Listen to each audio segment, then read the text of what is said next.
EA Sports. It's in the game.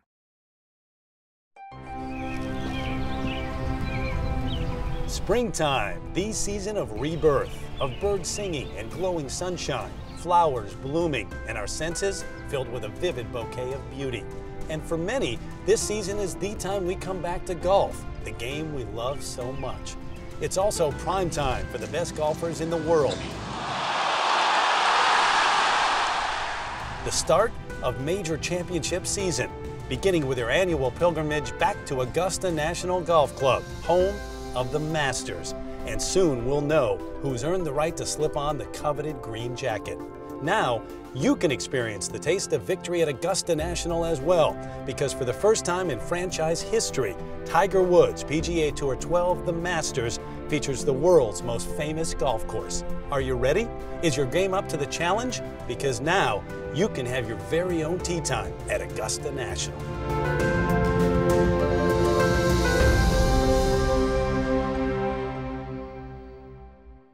And hi everyone, I'm Terry Gannon. Welcome to the EA Sports Golf Preview Show.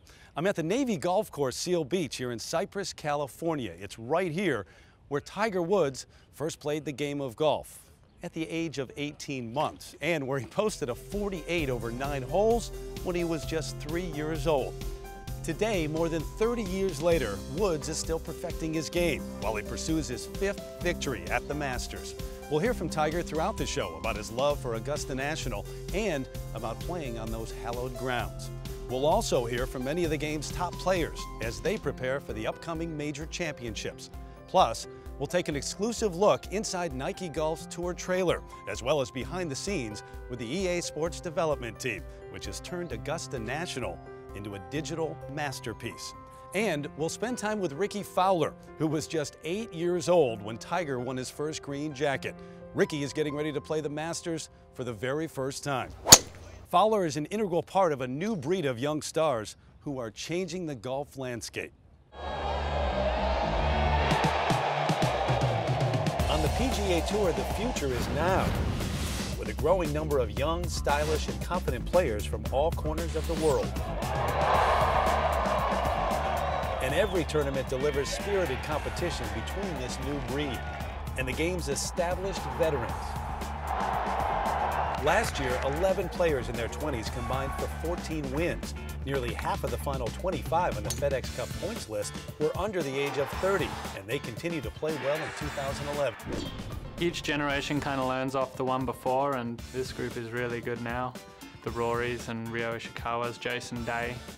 You know, they're really mature golfers for 20-year-olds. A lot of these guys are not intimidated anymore. I mean, they come out here and they're like, I can beat these guys. That's part of the reason why they play well and they're able to bring their game to the big stage. Seeing some of the young up-and-comers, both here in the States and internationally, start to surface. The Rickie Fowlers, or even Dustin Johnson. A lot of young talent that is really starting to take this game to another level.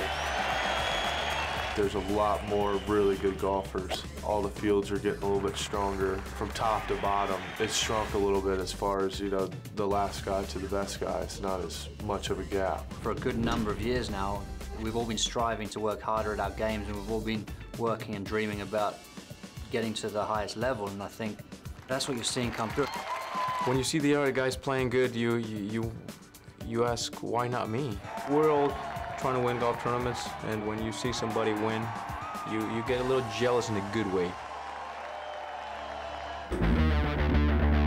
To claim more victories, the 20-somethings need to work harder, stay focused, and dream big.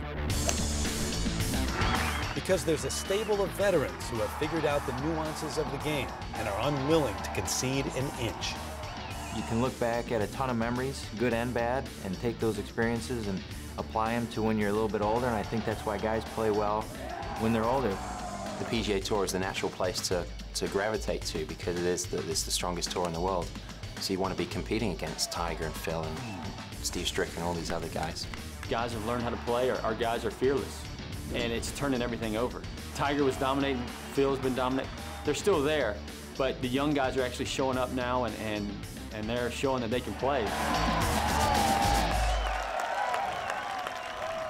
Another group of veterans will add their insight and some lively debate during our show, the editors and writers of Golf Digest and Golf World magazines.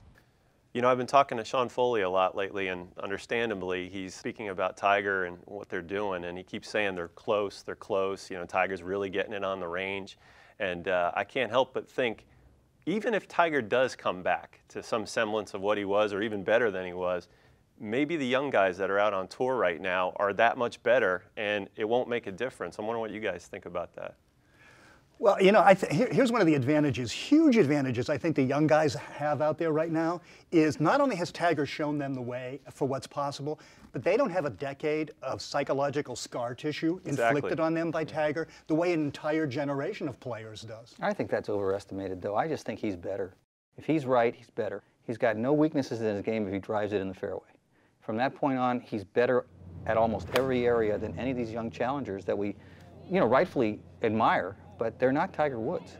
I think Tiger had a huge advantage at one time against that other batch of contenders, physically, and emotionally, and he was going after this record. I don't think any of these young guys have proven, certainly not to me, and I don't think they've proven it to Tiger, that he needs to concern himself with them. He's just simply trying to fix himself, and when he gets right, he's still better than his competition. Sounds like we're all in agreement that Tiger is still above everyone else. What we're not factoring in is these guys today are now firing at pins every week. Like, they don't care anymore about, you know, playing golf, you know, strategically or whatever. They're trying to play their best every week, and that means going at the pins, and sometimes they're going to win, sometimes they're going to miss the cut. So while maybe you can say that no one player in that young age group is going to dethrone Tiger, I think the cumulative effect is every week there's going to be a guy out there playing a little bit better than him. It's going to be so much harder for him to chase Jack's record now, because the mindset is, you know, all I have to do is play well once a year, win a tournament, and I'm going to retain my tour card. I think that's really true, especially in regular tournaments. Given every week, there's going to be 10% of the guys who are hot. And if Tiger is not, you know, at least A-, he probably won't beat those 3 or 4 guys, the 10%, let's say, who have it all together that week. He'll have it all together more, and he'll be more consistent. These guys are all capable. They can find it. But it's just that, you know, time's moving along here, and how many wins have these guys got? Right. Well, they certainly can find it for a week, but I'm saying, who's going to be the next to win 6 majors? Well, you know, it's rare. I think we ought to appreciate what Tiger's done. What I think is a real gift that Tiger has given to this next generation coming along is the believability factor. It's almost like Roger Bannister breaking the 4-minute mile, you know? It's like all of a sudden, he showed them what greatness could really look like and what could really be possible. We're seeing more 59s being shot now. We're going to see a 58. Yeah, but we're not seeing what he did. But see, we're not, and you know, and it's total commitment. Which one of them has a poster up of Tiger's records in their room that they're out to try and catch, or even Jackson? None of them. I think they've given up. You know what I mean? Yeah, exactly. Yeah. All right, gentlemen, thank you. We're going to hear more from our Golf Digest panel a little bit later in the show. Plus, Tiger Woods offers insight into playing Augusta National. And we'll hear from the EA Sports team who developed Tiger Woods PGA Tour 12, the Masters. But up next, we'll go inside the ropes with last year's Rookie of the Year, Rickie Fowler.